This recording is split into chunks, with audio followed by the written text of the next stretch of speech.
Unakaa hivi unasikia sister katekwa. Unakaa hivi si padri katekwa. Unakaa hivi nimeona mwingine jana tena. Nimeona pale. Nimeona mtandaoni pale. Eti katekwa, unaangalia mtu kaumizwa ana pingu.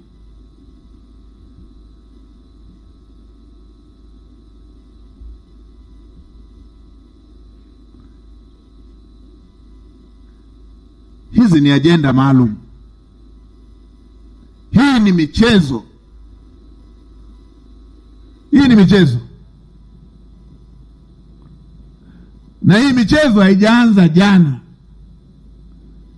Hii ni michezo haijaanza jana. Kwa Tanzania tuamke. Hizi ni ajenda za watu wenye akili wanaolitafuta taifa letu. Ni ajenda za watu wenye akili. Hii sio mpuzi tu hivi. Na mimi nitawapa mifano michache ya kuwatafakarisha tu ili mtafakari. Na bahati nzuri nimeshakuwa wizara mbalimbali. Naijua hii michezo. Kuna mwaka ikatokea kila siku anauawa mwenyekiti wa kijiji Kibiti kule. Anakutwa shambani, wanaua, hawachukui hata jembe. Walimuua kwa ajili ya nini? Hivi tumewahi kujiuliza walikuwa wanaua ili iweje?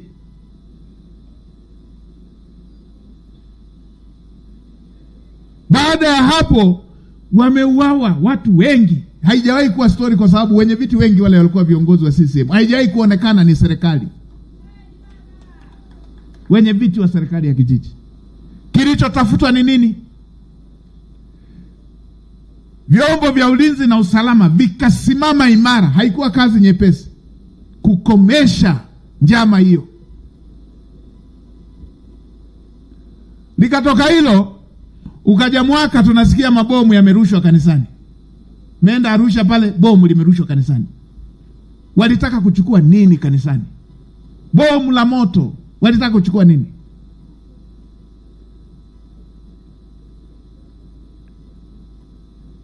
Hatujiulizagi, na kwa sababu mambo ya usalama pia uwezi ukaweka wazi kila kitu.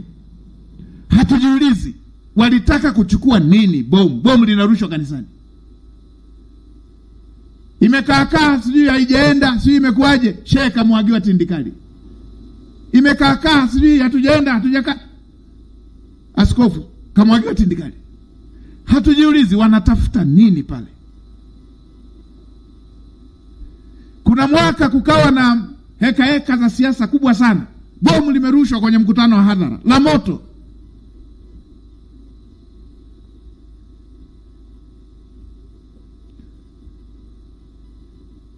Hatukujiuliza walikuwa wanatafuta nini kwenye mkutano wa hadhara. Mkutano wa hadhara wa chama cha siasa. Wanatafuta nini? Hapo wanapima kwa sasa hivi ni wapi tukirusha itaonekana moja kwa moja ni hiki. Ikarushwa. Hatujiulizi.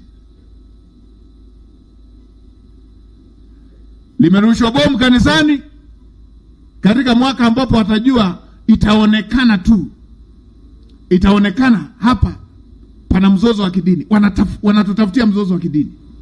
Wamerusha kwenye mkutano wa hadhara wakitaka kutupeleka kwenye mzozo wa mambo ya kisiasa ya kiitikadi.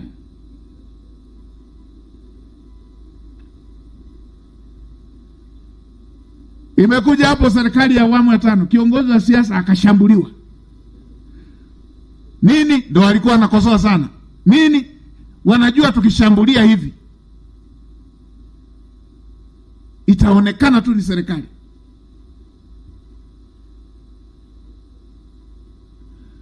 Leo tena wakatupeleka kwenye hatua ya kuonesha watu wachukiane. Watu wanaingia na mabomu ndani ya nchi yetu. Anakamatwa anasema eti kuna insecurity. Nimeamua niende na mabomu kujilinda. Ni nchi gani watu wanaendaga na silaha kwenda kujilinda kwenye nchi isiyo yako?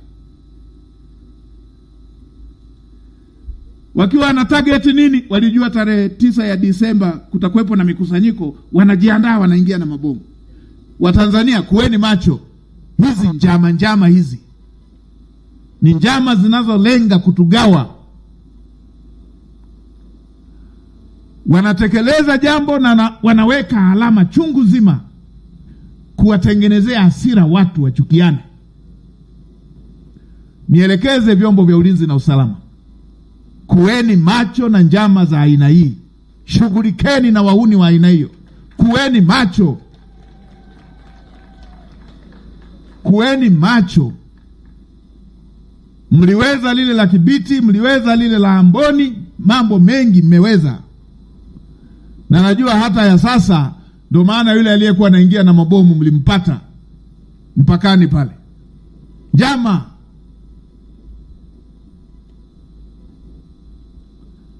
Ndio, kuweni macho kuhakikisha michezo ya aina hiyo, lakini kuweni macho kuhakikisha usalama wa raia wetu.